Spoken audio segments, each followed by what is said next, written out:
Bien, lo que estábamos viendo entonces ahora es los últimos dos métodos de optimización que nos van a servir cuando estamos trabajando con modelos en los cuales tengamos todo lo que hemos discutido, que son modelos en los cuales tenemos problemas importantes para obtener optimizadores que utilicen variantes del método Newton-Raphson o que utilicen alguna variante iterativa como es.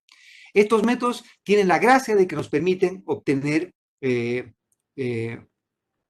nos llevan a soluciones que van al óptimo global.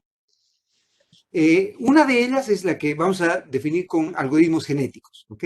Y esta es simplemente la utilización, una operacionalización computacional de lo que se entiende que más o menos funcionan los procesos genéticos en biología, o que tratan de resumir o aproximar cómo se cree que funciona el proceso de selección y reproducción, etcétera, en genética, en biología.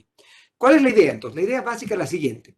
El método de algoritmos genéticos es un método que es simplemente un método de optimización que utiliza una variante de un método de búsqueda, así como el de grilla, entre comillas, que hemos usado en la primera clase para discutir cómo podemos hacer optimización, pero el método de optimización y de búsqueda es un método de búsqueda que es, entre comillas, aleatorio. Vamos a discutir cómo lo hacemos antes.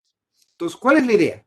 Recuerden que el primer método que hemos discutido es el método este de grilla, ¿no es cierto? Entonces, lo que podríamos haber hecho es que podríamos haber tratado de partir nuestra posible candidato a soluciones en distintos valores que podían adoptar los parámetros, discretizar los valores que podían adoptar los parámetros, y para cada valor o cada combinación de valores de nuestras incógnitas, lo que queremos resolver, lo que podríamos hacer es evaluar nuestra función f en cada posible candidato.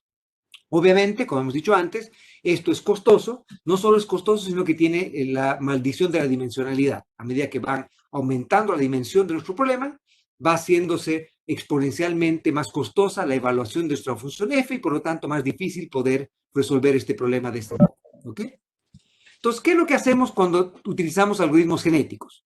Lo que hacemos al utilizar algoritmos genéticos es que utilizamos una variante de un método de grilla, pero lo que hacemos es que nosotros escogemos un subconjunto de todos los posibles candidatos a soluciones. En lugar de analizar todas las posibles combinaciones de soluciones y evaluar la función f en todas las posibles combinaciones, solo escogemos un subconjunto de estas combinaciones y llamamos a esto nuestra población con la cual vamos a hacer nuestra posible combinación. Supongamos que tenemos, yo qué sé, 1000 posibles valores o 10.000 posibles valores que podría adoptar un parámetro en particular. Supongamos que nuestra f depende de un parámetro. Queremos encontrar el parámetro que maximiza una log likelihood, por ejemplo.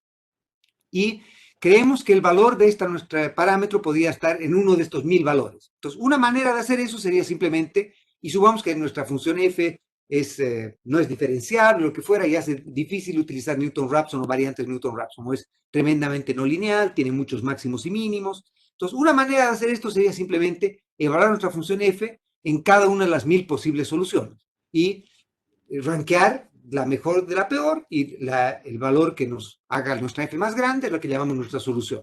Esa sería una manera de proceder. Pero supongamos que es muy costoso evaluar esto así. Y esto puede ser no solo porque estamos tratando de evaluar una likelihood, sino que, por ejemplo, ustedes están tratando de resolver un problema de optimización intertemporal y tienen que escoger 80 consumos y tienen que resolver el modelo de optimización cada vez que escogen una nueva combinación de consumos. Y tienen que ver cómo se comportarían los agentes, cuánto ahorrarían, o con tanto ingreso que harían, cuánto consumen, cuánto ahorran, evaluar esto en la función de bienestar, etc. Es costoso hacer este procedimiento. Entonces, en lugar de evaluar la posible solución en todas las 1000 posibles candidatos a soluciones, escogemos, por ejemplo, solo 100 y evaluamos en estas 100 soluciones. Ustedes me dirán, ¿cómo eso me va a garantizar que he encontrado el máximo? Bueno, paciencia y tranquilidad, porque eso es lo que vamos a tratar de demostrar que va a funcionar con este método. Entonces, asumamos que lo que hacemos es que restringimos el número de candidatos a soluciones a que en lugar de evaluar las 1000 o 10.000 o 100.000 posibles soluciones, solo evaluamos 100 posibles soluciones. La idea va a ser que vamos a partir con un candidato a soluciones, vamos a llamar esto nuestra población inicial, y lo que vamos a hacer es que vamos a utilizar ideas de la biología para tratar de modificar nuestra población de posibles soluciones en el tiempo, llegando a cada vez mejores poblaciones, entre comillas, utilizando las ideas de biología de cómo en teoría las especies evolucionan. Y entonces vamos a utilizar criterios de evolución. En este caso, nuestra evolución va a ser la evolución de nuestros candidatos a soluciones a mejorar la maximización o minimización de F, ¿sí? Y para eso lo que tenemos que hacer entonces es decir, ¿cómo va a evolucionar nuestra población? ¿Cómo vamos a medir cuán bien o cuán mal lo hace una posible solución? Y vamos a llamar a eso el fitness, o la adecuación, o la bondad de ajuste, lo que quieran llamar, o cuán bien lo hace una posible solución.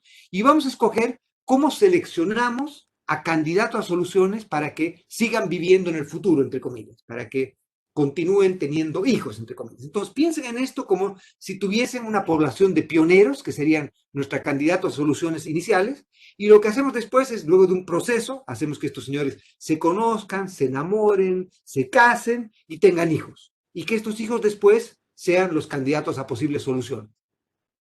Lo que típicamente ocurre por estos mecanismos que son tan poderosos en biología como los mecanismos evolutivos de selección, etcétera, lo que va ocurriendo es que típicamente la población va haciéndose, a diferencia de lo que nos dice todas las historias curiosas en las que el hombre es la peor plaga del planeta, pero más bien en realidad lo que está ocurriendo es que los humanos en realidad somos cada vez más fuertes, obviamente hemos logrado superar enfermedades que antes eran mortales y que van a empezar a ser y que dejan de serlo gracias a nuestra capacidad de adaptarnos y nuestra capacidad de, de encontrar recursos para resolver problemas, etcétera.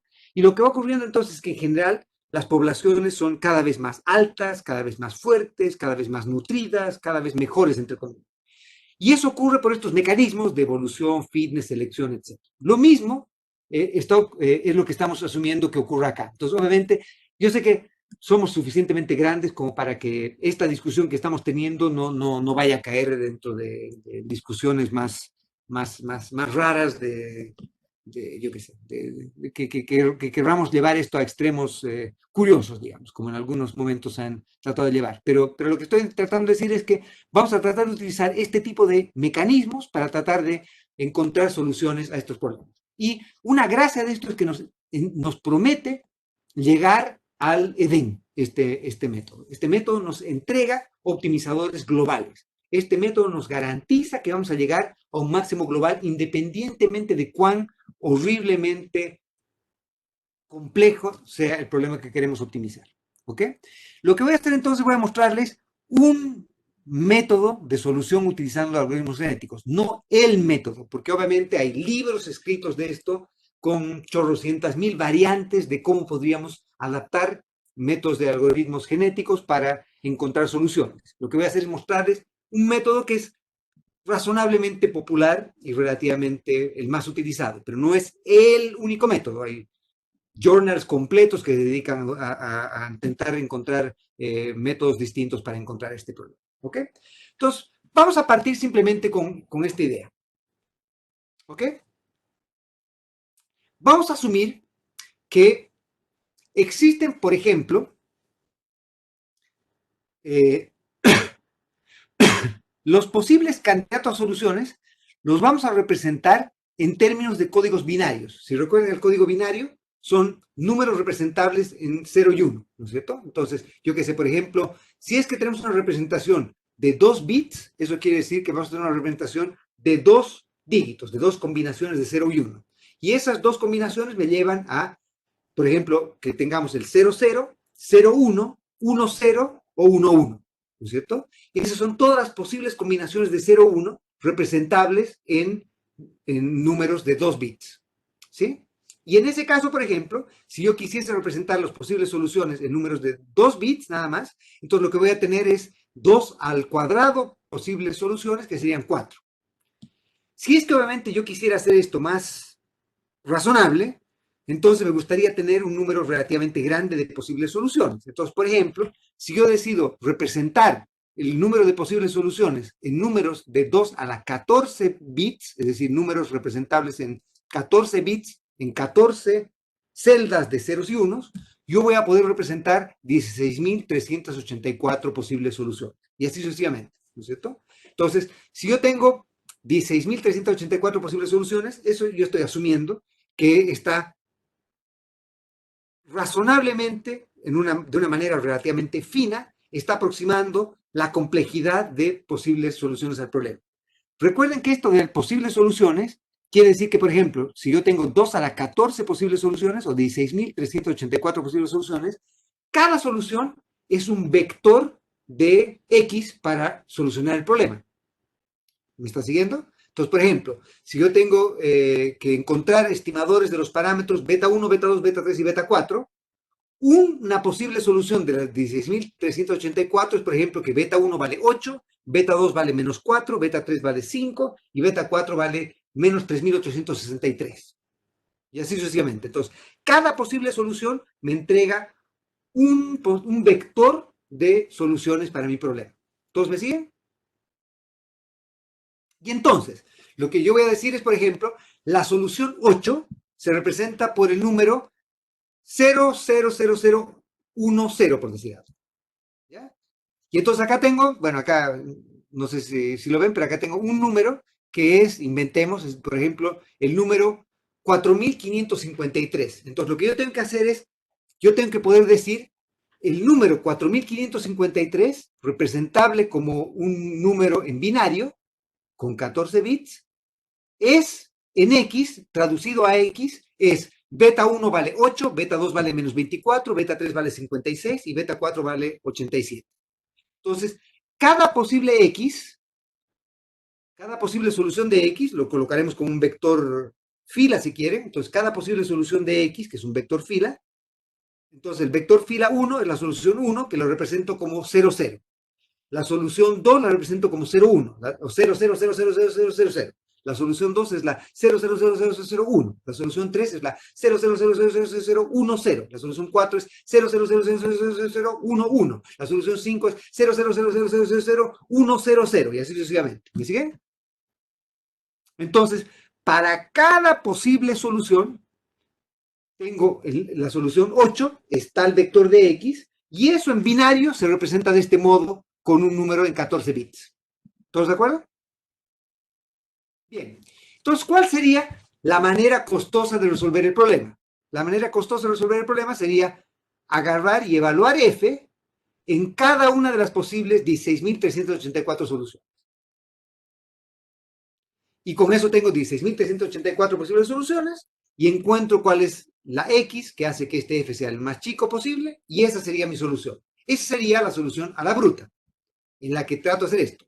Supongan que evaluar esta F es muy complejo, etcétera, etcétera, y por lo tanto quieren obviar el tener que hacer esto, tener que evaluar la F 16.384 veces. Entonces, lo que podrían hacer es, por ejemplo, decidir aleatoriamente escoger 100 o 200 de estas 16.384 posibles soluciones. Entonces agarran aleatoriamente la solución 8, la 23, la 45, la 1253, la 2525, etc. Aleatoriamente escogen 100 o 200, digamos, de estas 16.384 posibles soluciones. ¿Ok? Esa sería entonces nuestra población inicial. Lo que hacemos entonces en el paso 3 es, en el paso 1, cada posible solución tiene mapping a binario. El paso 2, aleatoriamente escogemos una población inicial de 100 o 200 posibles candidatos, por decir algo. Obviamente este número de acá podemos cambiarlo. Cuanto más costoso sea F, podría ser más chico esto. Cuanto menos costoso sea F, más grande esto. Cuanto más grande sea esto, más ventaja va a ser de utilizar este método. ¿Sí? Bien, ¿qué hacemos después? Como hemos escogido aleatoriamente estos candidatos a soluciones, imagínense en esto. Y ahora, déjenme un segundito, voy a hacer esto acá. Voy a hacer esta historia. Permítanme un segundito.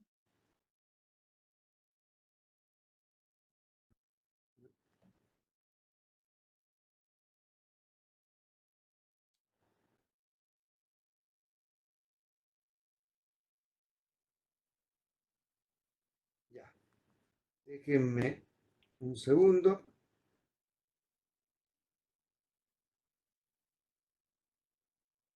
Ya. Ok.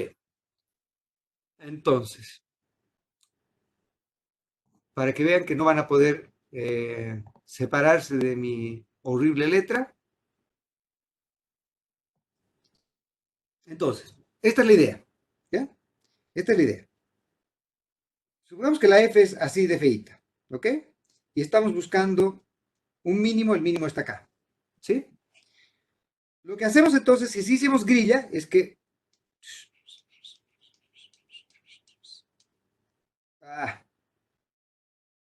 si hicimos grilla, haríamos así. Y ojalá justo pasamos por ahí. Si no, no, ¿ya? Cuanto más fina sea la grilla, más complicado va a ser poder resolver esta evaluación, ¿ya?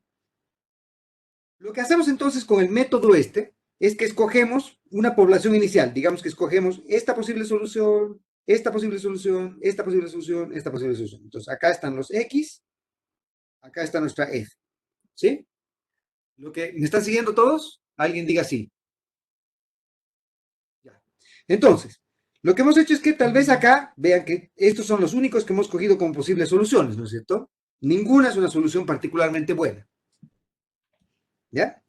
Y entonces, lo que hacemos es que, ahora, para cada posible solución, digamos que acá hemos escogido solamente 4 posibles soluciones, pero teníamos, perdón, 4 soluciones, y teníamos, por ejemplo, acá 16 posibles soluciones. Entonces teníamos 2 a la cuarta posibles soluciones. ¿Ok? Teníamos entonces, yo qué sé, el 0, 1, 1, 0, por decir algo, era una posible solución, que digamos que era esta solución de acá. ¿Sí? ¿Ok? Entonces lo que hacemos es que hemos agarrado esta solución, esta solución, esta solución, esta solución. Para cada solución, que es esta de acá, decimos, esta solución es, por decirles algo, la solución 9, por decir algo. Entonces vemos cuál es la configuración de X para la solución 9, que es este valor. Entonces lo que hacemos entonces es que calculamos cuál es el valor de F para esta solución. Y llamamos a ese el fitness o el ajuste de la solución esta. ¿Sí? Y entonces para cada posible solución que hemos hecho, evaluamos cuál es su fitness. En este ejemplo, esta es la mejor fitness. Esta es la peor fitness y estas son fitness intermedias, entre comillas. ¿Sí? Bien, volvemos entonces.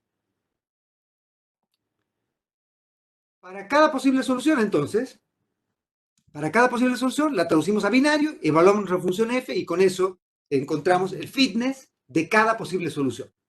¿De acuerdo? Vamos entonces al paso 4. ¿Qué hacemos en el paso 4? En el paso 4, este es el paso más, uno de los pasos más importantes, que es el paso en el cual decidimos cómo vamos a buscar la próxima solución o cómo se va a ver la siguiente población de posibles soluciones. Entonces, de ahora en adelante lo que estamos haciendo es tratar de construir cómo van a ser, digamos, nuestros 4 primeros pioneros, era la primera generación de posibles soluciones, y estamos tratando de ver cómo van a ser sus hijos, los candidatos a posibles soluciones en la próxima iteración. ¿Ok? Y entonces lo que vamos a hacer es simplemente escoger un mecanismo de selección de posibles soluciones. Y vamos a apoyarnos en este concepto darwiniano de la sobrevivencia de los más aptos. Entonces acá, típicamente lo que va a ocurrir es que, como en la biología y demás cosas, va a ocurrir que los más aptos, los más fuertes, los más altos, los más lo que sea, van a tener más chance de poder conseguir pareja, entre comillas. ¿Ok? Y entonces acá, cada posible solución tiene un fitness que nos dice cuán buena o cuán mala es esa solución, entre comillas, respecto a la función objetivo. Y lo que hacemos acá es simplemente escoger cómo vamos escogiendo quiénes van a ser candidatos a poder procrear, entre comillas, posibles soluciones en el futuro. ¿Ok? Entonces, podríamos tener distintos métodos de selección. ¿Ok? Y uno de los métodos, el método más simple, es el esquema de selección simple. Y el esquema de selección simple lo que hace es lo siguiente. Simplemente rankea las posibles soluciones. En el ejemplo que teníamos antes eran las 4 soluciones. Las rankea de mejor a peor. Y simplemente elimina alfa por ciento de las que peor le van. ¿Cuál es la idea? Si volvemos al gráfico que teníamos antes.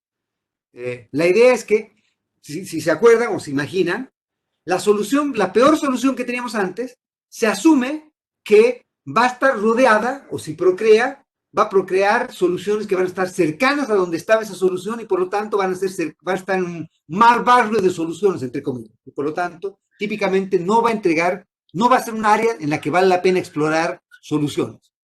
¿Sí?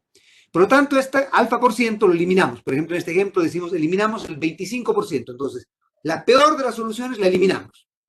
Y la reemplazamos por la mejor solución de las 4. Entonces, es como asumir que los que van a poder procrear son las soluciones intermedias y en lugar de la peor, colocamos a las 2 mejores soluciones. Seguimos teniendo una población de 4, pero hemos eliminado a la peor. ¿Sí? ¿Ok? Obviamente hay trade-offs en esto. Cuando nosotros decidimos podar, por ejemplo, yo qué sé, 50% de las malas soluciones y reemplazarlas por las mejores soluciones o la mejor solución, vamos a converger, como vamos a ver más tarde, más rápido, pero puede que lleguemos a una convergencia prematura, es decir, que converjamos a una mala solución rápido, en lugar de converger a una buena solución. Entonces, este método no es un método muy confiable para hacer. Hay otro método que es el método de la ruleta rusa, entre comillas, o el método de la rueda o ruleta. ¿Ya? ¿Cuál es la idea? La idea es que vamos a escoger que cada una de las 4 posibles soluciones que hemos utilizado en nuestro método convencional sobreviva con probabilidad creciente en su fitness. Entonces, cuanto más fitness tenga, cuanto mejor haya sido el fitness, mayor chance es que hay que siga, pero la chance no es 1. ¿Ok? Entonces, por ejemplo, si es que nosotros agarramos todas las fitness que teníamos y las rankeamos de mejor a peor, la que nos salió mejor, por ejemplo, va a ser proporcionalmente más probable que se mantenga. ¿Cómo entonces definimos esta ruleta? Simplemente generamos un número uniforme entre 0 y 1 y si nos salió un número mayor que la probabilidad de sobrevivencia de una solución, la descartamos. Si nos salió menor, la mantenemos. Y así sucesivamente para cada posible solución. ¿Ok? Obviamente eso hace que alguna solución que parecía ser mala va a tener menos chance de sobrevivir, pero puede ser que justo al lado de esa mala solución haya estado una solución espectacular, que por ejemplo, justamente la función caía muy fuertemente y cerca al vecindario donde estábamos estaba la solución correcta, entonces tenía alguna chance de mantenerse, ¿ok? La otra es hacer que haya un residuo estocástico, es decir, porque con la anterior solución hay alguna probabilidad de que la mejor solución que teníamos, hay alguna probabilidad que la descartemos, pese a que era buena. Entonces, lo que podríamos hacer, por ejemplo, ahora es que la mejor solución la mantenemos de todos modos, ¿ok? Y todas las demás las hacemos competir, ¿ok? ¿De acuerdo? Esa es la idea entonces. La idea sería mantener esto. Y después están los torneos. En los torneos lo que hacemos es que en cada caso, ¿sí? Agarramos y hacemos aleatoriamente 2 strings y hacemos que compitan dos soluciones que compitan 2 soluciones. Se escogen aleatoriamente 2 soluciones, se comparan las soluciones y si es que una solución es mejor que la otra, esa solución se mantiene, la otra se descarta o podríamos hacer algo aleatorio también para que no haya, para que alguna vez alguna mala solución que esté cerca de una buena solución se pueda mantener. ¿Ok? Bien. Una vez que hemos hecho eso, entonces lo que hemos hecho acá, si me siguen, es que teníamos 4 posibles candidatos a ser padres, entre comillas, y lo que hemos hecho es que hemos ido escogiendo quiénes van a ser los que van a seguir a la siguiente etapa. Hemos hecho la selección. Entonces, hemos proporcionalmente eliminado malas soluciones y proporcionalmente hemos dado más chance a las mejores soluciones. Eso hemos hecho hasta ahora. ¿Sí? Lo que hacemos después es la historia de que vamos a hacer, entre comillas, que se casen las soluciones. Entonces vamos a tener acá el matrimonio. Y el matrimonio es una de las cosas más poderosas con las cuales las soluciones pueden mejorar. ¿Cuál es la idea entonces? La idea es que, por ejemplo, si yo tengo la mejor solución que tenía en una población, la repito 2, 3, 4 veces, por ejemplo, entonces tengo 4 que son exactamente la misma solución y las demás que son soluciones distintas. ¿Me están siguiendo? Ya. Hasta ahora voy a hacer creer que sí. ¿Ya? Entonces, lo que voy a hacer ahora es que voy a escoger parejas de posibles soluciones, entre comillas. ¿Ya? Y entonces, por ejemplo, teníamos a 4 posibles soluciones, voy a hacer que se casen, entre comillas, la solución 1 con la solución 2. ¿Ya? Entonces van a ser lo que vamos a llamar los padres, entonces vamos a llamar el padre 1, por ejemplo, el padre 1 es la solución esta, la 00101, ¿me siguen? Y el padre 2 es la 11010, que serían distintas combinaciones de parámetros o lo que fuera, ¿ya? ¿De acuerdo? Ahora, obviamente, es posible que yo haga, tal vez no sea muy divertido y tal vez salgan cosas raras, pero tal vez yo haga que, por ejemplo, el padre A, digamos que era una solución que en este momento era una buena solución, se case con el padre B, que es la misma solución. ¿Ya? Y entonces lo que va a ocurrir acá, cuando yo haga lo que voy a hacer con el crossover lo que hace es decirme cómo van a ser los hijos que van a nacer de esta solución. Entonces, en teoría, el papá, yo qué sé, rubio, ojos celestes, la mamá morena, ojos cafés, yo qué sé. Y lo que hace entonces acá es decirme cómo van a ser los hijos. Y voy a hacer que cada pareja tenga 2 hijos. Y los 2 hijos van a ser las soluciones para la próxima iteración. ¿Ok?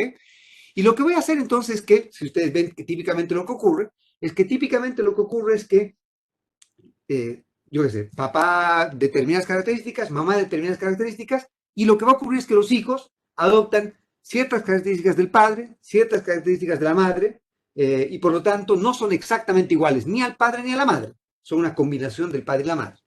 Y lo que típicamente ocurre en este tipo de casos es que, y ha ocurrido con la población también, si ustedes lo ven en introspección en su familia, seguramente ha ocurrido, típicamente ocurre que padre mide, yo qué sé, 1,70, madre mide 1,60, hijo mide 1,75. Curiosamente, entonces, el hecho de haber hecho esta combinación, el haber hecho que estos genes o cromosomas, lo que fuera, genes creo que son, ¿no es cierto? No soy bueno para biología, pero los genes se transfieran, que se combinen cosas de la madre y del padre, generan poblaciones que son distintas al padre y a la madre y que típicamente adoptan los mejores, entre comillas, rasgos de uno y del otro, ¿sí? Y entonces, lo que va a ocurrir acá es que si nosotros decidimos que, por ejemplo, decidimos que haya un cambio o una posible eh, eh, transferencia, entre comillas, acá se casan padre A no, padre y madre, o yo qué sé, lo que quieran llamarlo, ¿ya? No quiero entrar en cuestiones de vocabulario tampoco. Eh, eh, Padre y madre A, ¿no es cierto? Y van a tener hijo, hija, entre comillas, A y B, ¿ok? Y entonces lo que va a ocurrir acá es que yo voy a hacer que con una probabilidad mayor a 0,5, si por ejemplo yo decido hacer que hayan 2 combinaciones acá, entonces lo que voy a hacer es que lanzo un dado entre comillas, o genero un número aleatorio, y yo genero un gamma que va a ser la probabilidad de que haya crossover. Y este gamma tiene que ser mayor a 0,5, o sea, tiene que ser más que la mitad de probable que haya un crossover. Entonces, por ejemplo, hago que el gamma valga 0,6. Entonces, con 60% de probabilidad, vean lo que ha ocurrido, con 60% de probabilidad, lo que yo voy a hacer es que va a haber un cambio. Entonces, lo que antes era 0 y 1 acá, se ha vuelto 1 y 0 en este hijo, y se ha vuelto 0 y 1 en el otro. Entonces, el papá le ha dado esto al hijo B, y le ha dado esto al hijo, y la mamá le ha dado esto al hijo A. Y al otro lado ha pasado lo inverso, esto se ha mantenido y esto ha cambiado. ¿Me siguen? Entonces lo que yo puedo hacer que haya este crossover bit a bit, o puedo hacer que haya este crossover en bloques de bits. Entonces lo que hago es que, por ejemplo, si hago bit a bit, entonces acá, con probabilidad 0,6, este 0 sigue manteniéndose como 0, y con probabilidad 0,4, este 0 se va a volver 1 para el hijo A, y así sucesivamente. ¿Sí? ¿Me siguen? ¿Todos de acuerdo? ¿Ya? Y entonces acá, por ejemplo, lo que hago es, si es que hago que hayan 2 puntos de crossover, los 2 puntos serían, por ejemplo, este punto y este punto, lo que ha ocurrido, bueno, acá es este punto, 2 puntos de crossover serían este punto y, no me acuerdo cuál sería, vea. Pero me están siguiendo, ¿no es cierto? Entonces acá lo que ha ocurrido es que acá ha habido crossover y por lo tanto se ha cambiado esto, ya, no, o si quieren al revés. acá no ha habido crossover, no sé cómo hacerlo, pero ya, algo parecido a esto. ¿Me están siguiendo? ¿Cómo es la historia? Ya, entonces hago el crossover y con eso entonces, sí, perfecto. Entonces con eso lo que hago es que voy a cambiar las características de esta solución. Entonces lo que ha ocurrido ahora es que tenían un padre que era la solución 43, que implicaba que, por ejemplo, beta 4 valía 8. Para la madre, beta 4 valía 55, pero para el hijo 1, beta 4 vale menos 83 y para el hijo 2, beta 4 vale 89. Las soluciones son distintas en los hijos que en los padres. ¿Me siguen? Ya, y obviamente lo que estamos diciendo es que el crossover está entre el padre y el hijo y por lo tanto acá padre e hijo van a ser combinaciones de las características de padre e hijo. ¿Cuál es la idea en el gráfico que teníamos antes de los grids y demás? Que estas combinaciones lo que van a crear es otra solución que va a estar entre las soluciones que teníamos originalmente. No van a ser las soluciones originales, pero algunas soluciones originales sí se van a respetar. ¿Por qué? Porque las soluciones originales tienen más probabilidad de, por ejemplo, casarse consigo mismas. Y, por ejemplo, cuando yo hago un crossover de un padre A que es idéntico a un padre B, el hijo A y el hijo B van a ser idénticos. ¿Me sigue? Y por lo tanto, las soluciones van a ser iguales. Bien. Vamos ahora a, bueno, ya acá está el crossover uniforme. Como les decía acá, por ejemplo, lanzo el dado y decido, ¿va a haber o no va a haber swap? Entonces me sale que no haya intercambio. Entonces me sale que no hay intercambio. Entonces, si no hay intercambio, acá el hijo A se queda con la característica del padre y el hijo B con el de la madre. Después acá lanzo el dado y me dice que sí debería haber un cambio. Entonces, ¿qué hago? Ahora la madre entrega esta característica al hijo A y el padre esta característica al hijo B, y así sucesivamente, ¿ok? Entonces, donde hay cambio, cambio las cosas, y donde no hay cambio, las mantengo en hijo A y hijo B, ¿ok? ¿De acuerdo? Entonces, obviamente es muy importante cómo escoger este gamma, porque este gamma me va a permitir buscar en horizontes donde no buscaba antes. Si es que hago que el gamma sea muy chico, la probabilidad de que haya intercambios va a ser muy baja y por lo tanto las generaciones van a ser todas muy parecidas y por lo tanto va a haber menos chance de explorar regiones que no había explorado con mi población inicial. Por lo tanto, un gamma mayor que 0,5 es razonable, pero un gamma muy cercano a, por ejemplo, 1 sería ridículo, porque en eso hay ya que padres e hijos van a ser completamente distintos y soluciones que estaban muy cerca de una posible solución, ahora los voy a convertir en hijos que no tienen nada que ver con los papás y van a llevarme a alejarme mucho de una posible solución si estaba cerca de una solución. ¿Ok? ¿De acuerdo? Bien.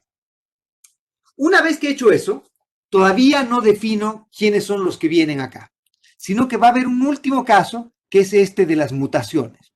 Y las mutaciones lo que hacen es que, con probabilidad relativamente baja, me hacen que salga un hijo que es completamente distinto a lo que debiese esperar de una combinación de padre e hijo sin que haya intervenido un tercero, sin que el lechero se haya metido al medio. ¿Okay? Entonces, lo que ocurre en este caso es que padre rubio, madre, yo qué sé, morena, y nos sale un hijo pelirrojo, por decir algo, y otra vez, no ha habido un pelirrojo metido al medio. Entonces, lo que estamos diciendo en ese caso es que con probabilidad relativamente baja, pero pueden haber estos eventos en los que ocurran cosas extrañas o no predecibles. Y entonces lo que hacemos acá es que, por ejemplo, con una probabilidad baja, una vez que ya tenemos los hijos, los posibles hijos, ¿sí? Tenemos acá un posible hijo, digamos que esta es una solución de 5 bits, un posible hijo con solución de 5 bits. Lo que hago entonces con probabilidad baja, evalúo si es que esto se mantiene, con probabilidad alta, este 1 se mantiene, y con probabilidad baja, este 1 se vuelve 0.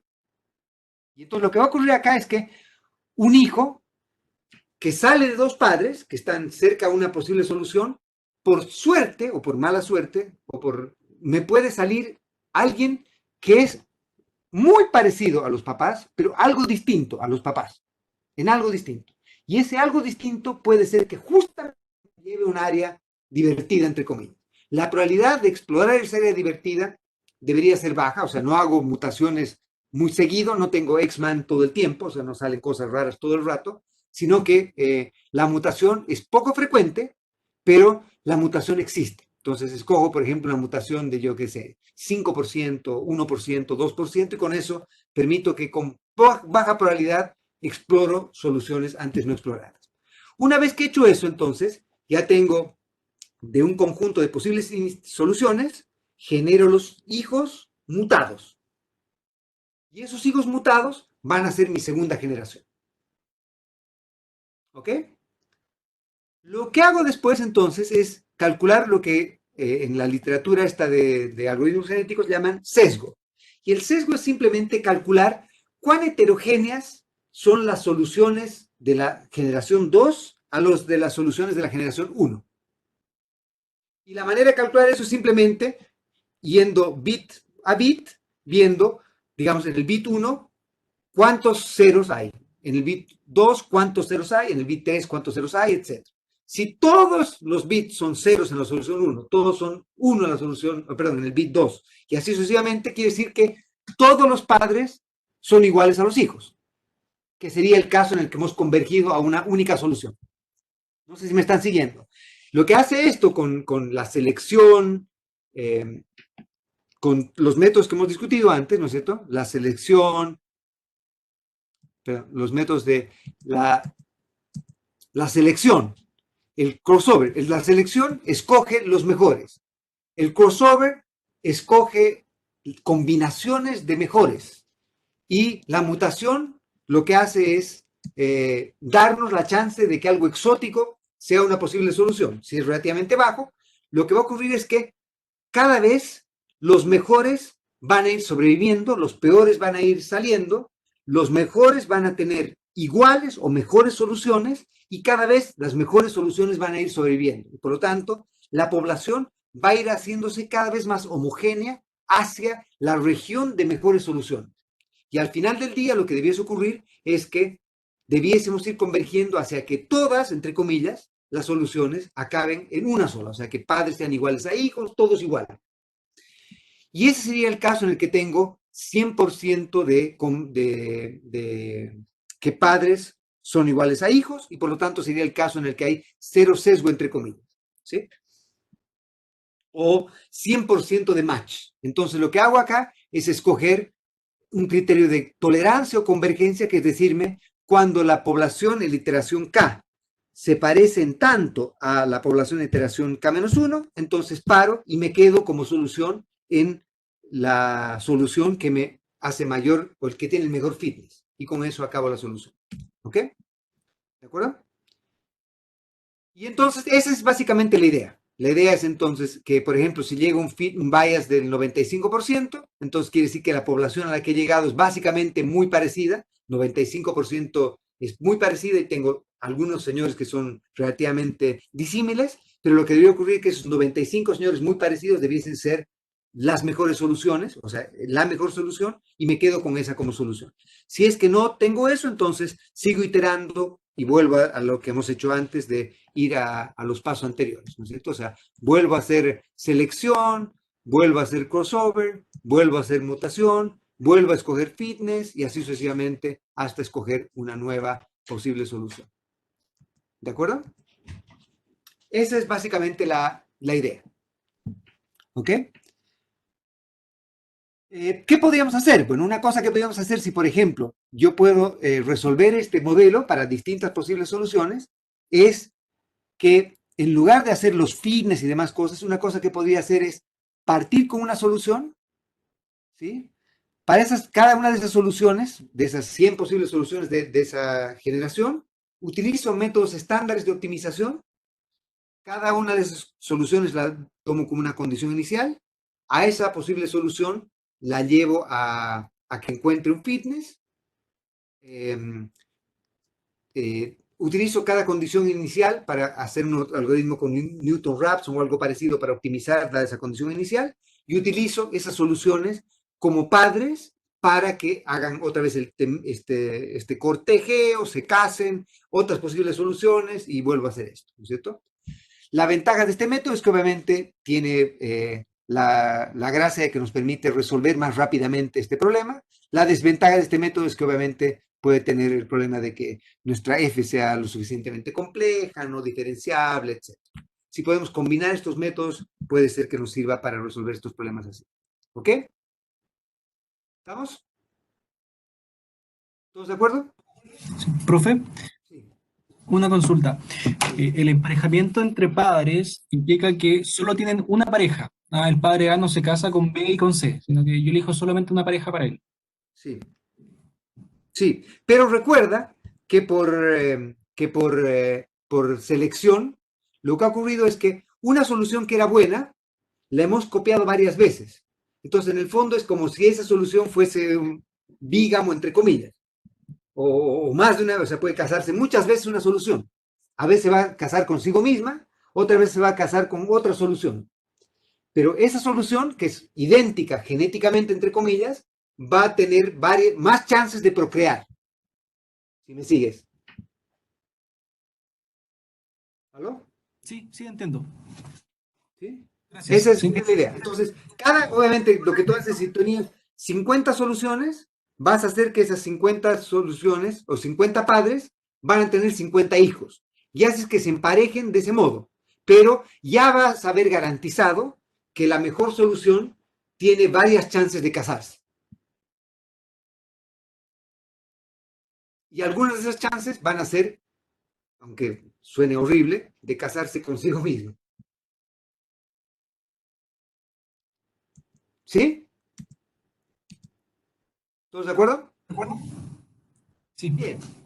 Ok. Vamos entonces con este método, como les digo, es un método que tiene muchas gracias. Tiene una gracia espectacular de este método es que no tenemos que diferenciar nada. No hay que sacar gradientes hessianos, nada. Solo evaluar f toda la vida, nada más. Evaluar f y f y f. Entonces, si su problema es una pesadilla en términos de derivadas y todo eso, eh, y evaluar f es costoso, pero no es tan costoso como hacer un Newton-Raphson, o es costoso, pero Newton-Raphson no es ni siquiera opción porque f es discontinua, f no es diferenciable, f tiene restricciones, yo qué sé, f es una pesadilla, entonces este método es un método bastante útil en ese sentido. Y además, como sin ofender a nadie, como testigo de Jehová, nos garantiza que si nos metemos en esta religión, llegamos al paraíso, llegamos a la solución. ¿Ya? O bueno, en realidad testigo de Jehová o cualquier religión. Y agnósticos también, no sé, invéntense cualquier cosa acá. Nos garantiza que la tierra prometida existe y llegamos a la tierra prometida. ¿Cómo nos garantiza esto? Obviamente nos garantiza esto para cualquier proceso de optimización, pero si estamos en un espacio cerrado y acotado de soluciones, Bolzano-Weierstrass nos garantiza que existe una única solución a nuestro problema. Nuestro problema es simplemente un problema de dimensión, que tengamos que ser lo suficientemente finos en nuestro grid. ¿Sí? Si tenemos las posibles soluciones en 2 a la 25 bits, que es un número inimaginablemente grande de posibles soluciones, entonces lo que va a ocurrir es que vamos a tener, una de esas soluciones va a ser muy cercana a lo que sería el óptimo global. Y con alguna probabilidad, si es que tuvimos la suerte de que nuestro grid es lo suficientemente fino para haber hecho la evaluación justo en el óptimo global, sabemos que este método va a garantizar que va a llegar a ese óptimo global. ¿Ok? Bien. Vamos entonces con el último método, el último optimizador global. Este último optimizador global también garantiza optimización global, llegar a la tierra prometida, ¿ya?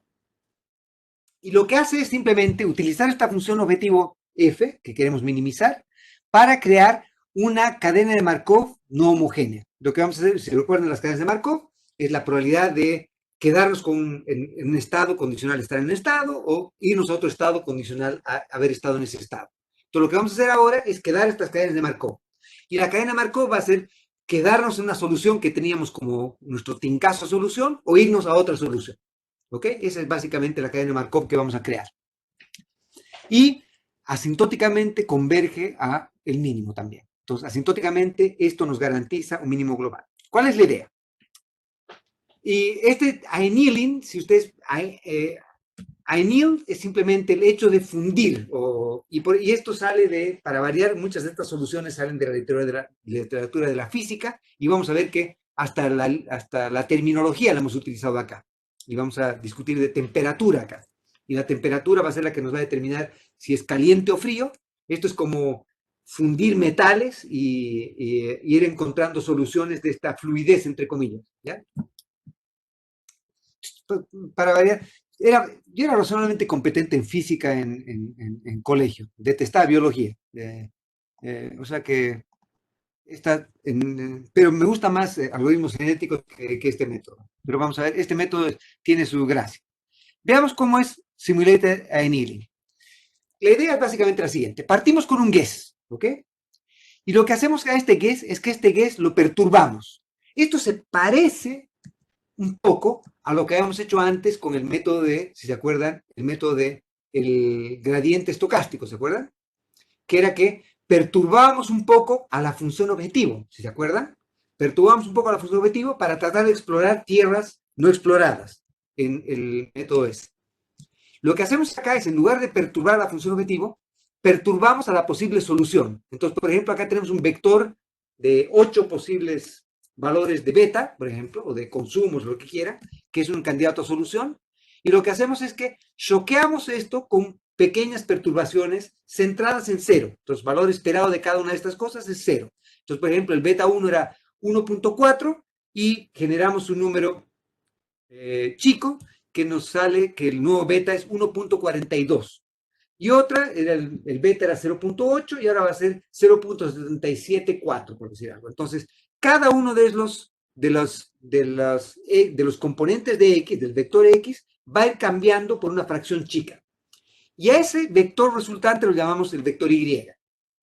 Y lo que hacemos es calculamos, entre comillas, la fitness de la nueva solución posible Y y la solución antigua, la X. ¿Sí? La X antigua. ¿Me siguen? Lo que voy a hacer ahora es que voy a decir, la solución que voy a considerar para la próxima iteración va a ser Y, si es que Y, que sería esta solución adulterada al tincazo, no he hecho ninguna búsqueda, ningún gradiente, nada de optimización. Esto ha sido simplemente aleatorio. Esta nueva solución lo que está haciendo es tratar de explorar áreas cercanas a la solución donde estaba, ¿sí? Y lo que hace entonces es decirme si es que con esa posible solución estoy llegando a algo que parecería ser mejor que la solución que tenía antes.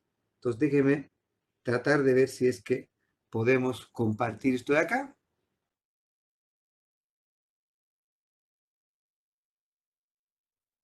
Y compartiré esta, acá. Entonces, si me ven, si me siguen, déjenme ver si es que estamos. No está compartiendo todavía nada, ¿no? ¿O sí está compartiendo? ¿Ven algo? ¿Ven el gráfico pesadilla? Ok, bien. Entonces, ¿cuál es la idea? La idea es que, por ejemplo, ustedes partieron con esta solución, por decir algo. Esta de acá. Horrible solución. ¿Sí?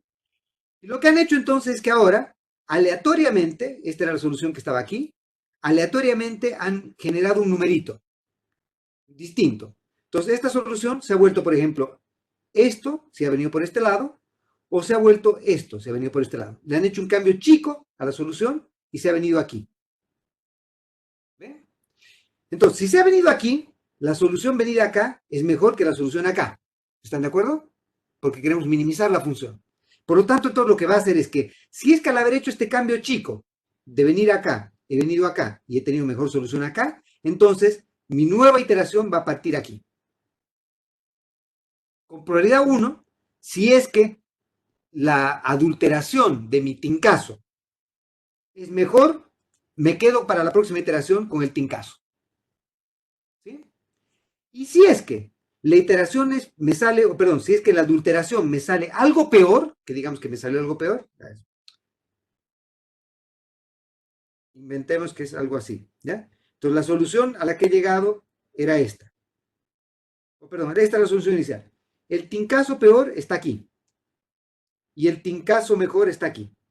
Entonces, si el tincazo mejor está aquí, con probabilidad 1 tomo este como el tincazo nuevo. Pero sí, es esta solución que es peor que esta. ¿Me siguen? Pero existe alguna chance de que aunque esta solución es peor, esté en una región donde las cosas empiecen a verse mejor, que justamente ocurre en este ejemplo. Y entonces lo que hago ahí, en este caso, en el que la solución nueva es peor, ¿sí? Que la solución nueva es peor, y ahora volveré a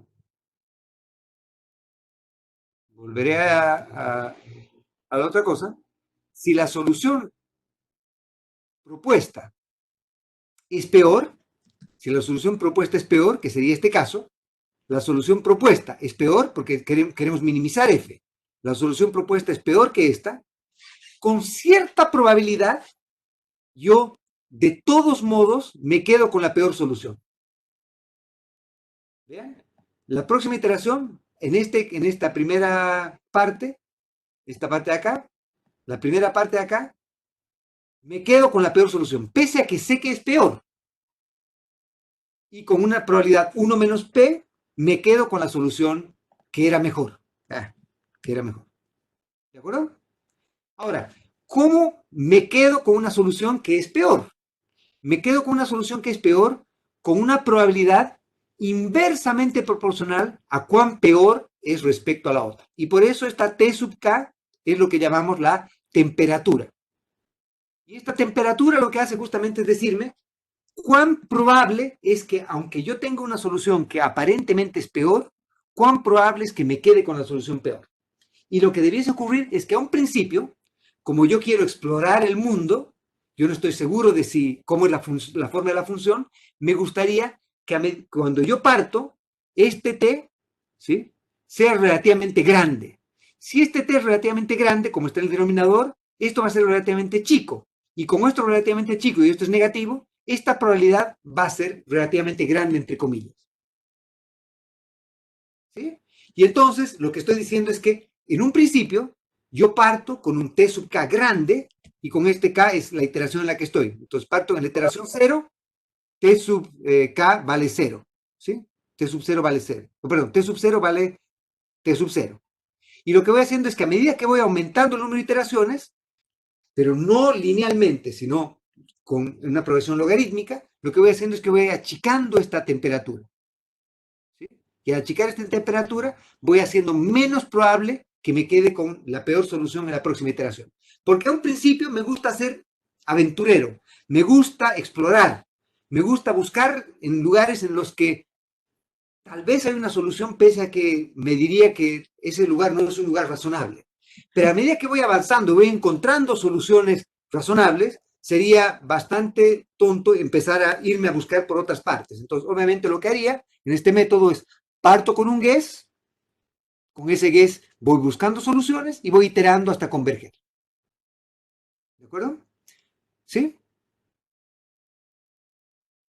Obviamente, ¿cuándo paro? Paro cuando o el número de iteraciones es lo suficientemente grande o he llegado a un área en la que el K, el Y y el K anterior se parecen mucho.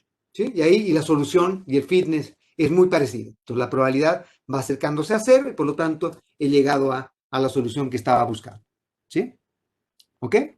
Entonces esa es la idea básicamente de este nuevo método. Este nuevo método entonces tiene la gracia de que nos permite alcanzar soluciones que son óptimos, globales, explorando áreas que no habíamos buscado antes. Obviamente uno podría combinar esto con otros métodos también. Uno podría partir con distintos valores de X, hacer simulated annealing, hacer esto de acá, y con este valor de X podría, por ejemplo,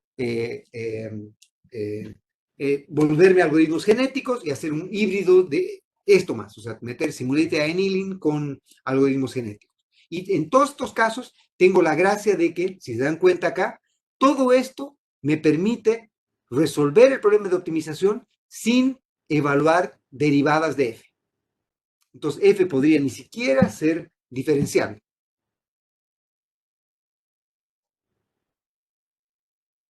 De hecho, f ni siquiera necesita ser continuo.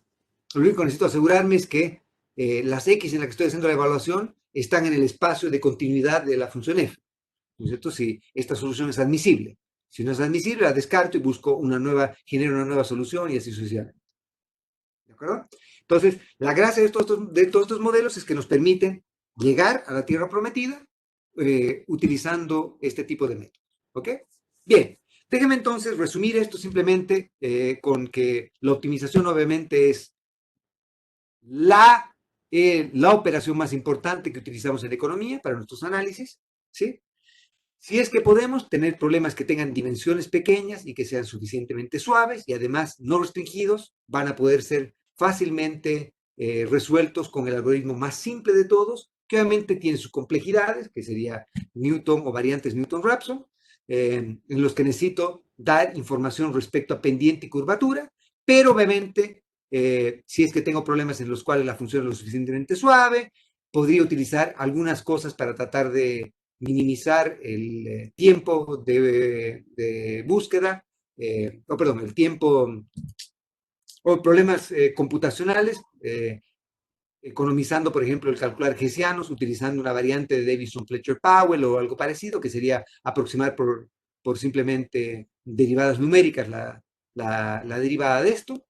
Pero si tengo problemas en los cuales la dimensión es grande, la función objetivo es bastante agreste, ruda, complicada, lo que quieran ver, voy a tener que lamentablemente utilizar optimizadores globales. Y optimizadores globales van a poder ser a veces combinados con métodos estándares, a veces no. ¿Ok? Si utilizo variantes de Newton-Raphson, Gauss, por ejemplo, tiene dos librerías que se utilizan para eso. Una es la que se llama Optimum y otra que se llama Constraint Optimization. Optimum es la que utilizo para hacer optimizaciones no restringidas. Entonces, simplemente coloco un procedimiento en la que digo cuál es la función objetivo, que está en función de las incógnitas que tengo. Escribo la likelihood, por ejemplo, o escribo la función de utilidad o lo que fuera que estoy tratando de resolver. Si no es restringida, con eso basta. Si soy buen tipo, entrego un procedimiento en el cual le digo gradiente y hessiano para que haga la evaluación analítica y no tenga que hacer métodos numéricos, sino va a tener que utilizar métodos numéricos para hacer la optimización. La librería CO es la librería que viene por Constraint Optimization y es una librería en la que entrego un procedimiento para la función objetivo, un procedimiento para las restricciones de igualdad y un procedimiento para las restricciones de desigualdad. Y lo meto en el procedimiento de Constraint Optimization y parto con un guess inicial y el algoritmo va a converger, típicamente utilizando alguna variante de la penalización que hemos discutido o de Quadratic Sequential Programming, que es más o menos la manera en la que típicamente trabajan este tipo de métodos.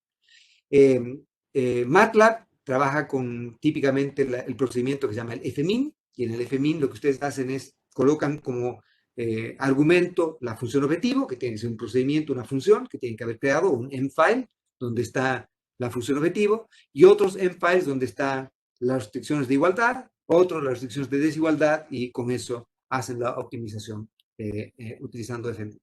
Obviamente, las otras cosas requieren de programar. Entonces, la tarea que les toca ahora, por eso es que les voy a dejar, los voy a liberar relativamente pronto hoy día.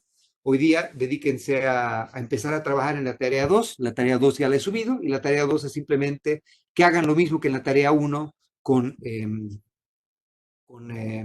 con ahora el apunte de optimización.